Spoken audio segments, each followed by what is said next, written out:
Homeo স্পিক্সের পক্ষ থেকে সবাইকে স্বাগতম। ভালোই আছেন সবাই, ভালো থাকবেন। এখন বর্ষাকাল, আমাদের রাস্টক্স ওষুধটি প্রায় প্রতিদিন প্রয়োজন হয়। রাস্টক্স একটি উদ্ভিজ্জ ওষুধ, উদ্ভিদ থেকে তৈরি। এই ওষুধটি কিন্তু কোনো করণিক মায়াজামের উপরে কাজ করে না। এটা পলিক্রেস্ট, এটা অ্যাসোরিক। এই ওষুধ না কোনো ছোরা দোষে কাজ করে, না কোনো সাইকোসিস দোষে কাজ করে, না কোনো সিফিলিস দোষে কাজ করে, না কোনো টিউবারকুলোসিস দোষে কাজ করে। ছোরা, সাইকোসিস, সিফিলিস, টিউবারকুলোসিস কোনো দোষের উপর রাস্টক্স তেমন কাজ করে না,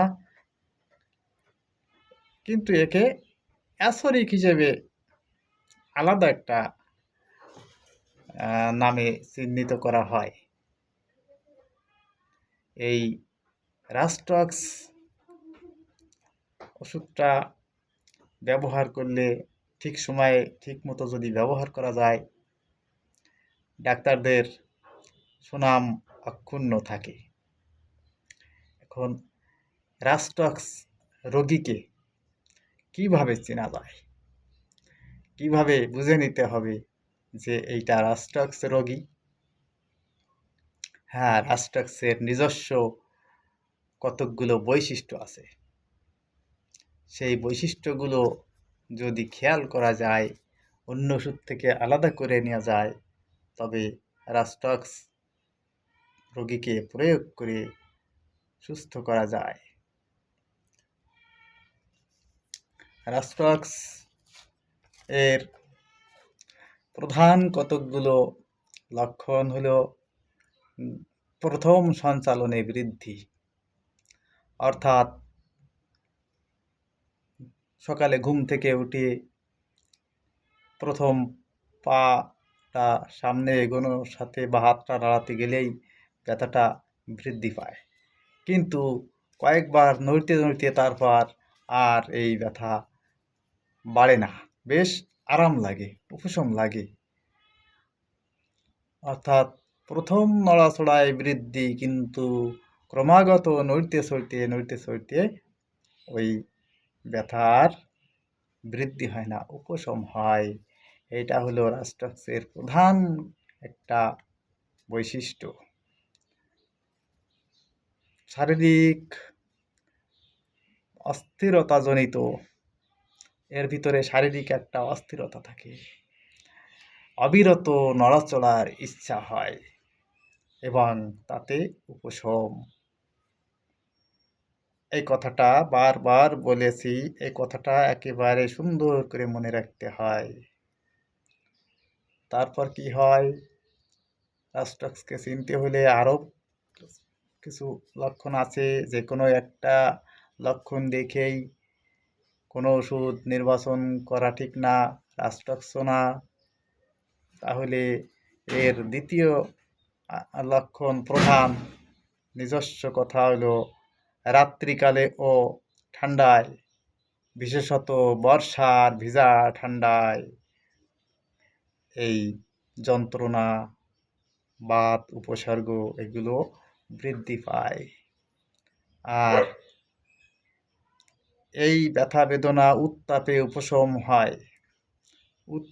উপশম হয় এবং রাত্রে বৃদ্ধি, এবং জিহ্বার অগ্রভাগ ত্রিভুজাকার লাল বর্ণ, জিহ্বার ডগায় ত্রিভুজ এবং তা টকটকে লাল। এটা যদি লক্ষ্য করা যায়, রাস্টক্সকে চিনে নেওয়া যায়। এই কয়টা প্রধান লক্ষণের পরে রাস্টক্সকে চিনে নিতে হবে। উপশম প্রাপ্তির আশায় সর্বসময়ে নিদারুণ অস্থিরতা সহ অবিরত পার্শ্ব ও স্থান পরিবর্তন করে।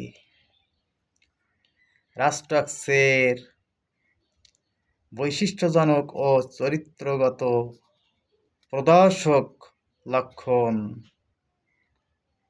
এটা সবসময় মনে রাখতে হবে। মন উৎকর্ষতা ও বিষণ্ণতায় পরিপূর্ণ। রাত্রিকালে রাত্রিকালে এর মানসিক অবস্থাটিও বৃদ্ধি পায়, ছটফট হয়ে যায়। শারীরিক যন্ত্রণার কারণে মানসিক অস্থিরতাও বেড়ে যায়। তাহলে রাস্টাক্সের প্রকৃত রূপ কি হলো? প্রথম সঞ্চালনে বৃদ্ধি, অল্পক্ষণ নড়াচড়ায় ও গরম প্রয়োগে উপশম, এবং দীর্ঘ সময়ব্যাপী সঞ্চালনে অবসাদ ও ক্লান্তিজনিত বিশ্রাম আকাঙ্ক্ষা, অথচ সামান্যক্ষণ বিশ্রামে পুনরায় অস্থিরতা ও নড়াচড়ার ইচ্ছা, ইহাই রাস্টাক্সের প্রকৃত রূপ। তাহলে এখানে ব্রায়োনিয়া থেকে আলাদা করার একটা নিয়ম কি? ব্রায়োনিয়ায় আছে নড়ায় চড়ায় বৃদ্ধি পায়, তাই রোগী জিম ধরে স্থির হয়ে শুয়ে থাকা পছন্দ করে। রাস্টাক্স তার বিপরীত। রাস্টাক্স চুপ করে থাকতে চায় না, সে ছটফট করে নড়তে চায়।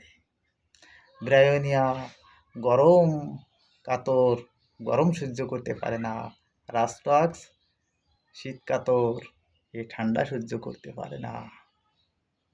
ভিজে ঠান্ডা তো পারেই না। ব্রায়োনিয়া থেকে রাস্টাক্স এইটুকু তফাৎ। আবার ব্রায়োনিয়া শুষ্ক বেশি। ব্রায়োনিয়া কোষ্ঠবদ্ধতা আছে, রাস্টাক্স কিন্তু ওই রকম কোষ্ঠবদ্ধ না। ব্রায়োনিয়া রোগীর ডান দিকে আক্রমণ বেশি হয়, কিন্তু রাস্টাক্সের রোগীর বাম দিকে আক্রমণ বেশি হয়। উভয়ের একটা মিল আছে, উভয়ের ব্যথা বেদনায় টিপ দিলে বেশ আরাম লাগে।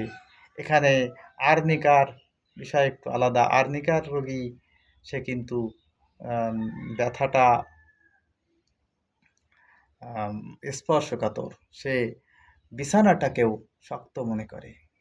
এভাবে রাস্টাক্স পড়তে হলে আর্নিকা, ব্রায়োনিয়া বা এরকম পাশাপাশি আরও কিছু ওষুধ আছে, তাদের সাথে একটু পার্থক্য নির্ণয় করে আলাদা করে চিনে নিতে হবে।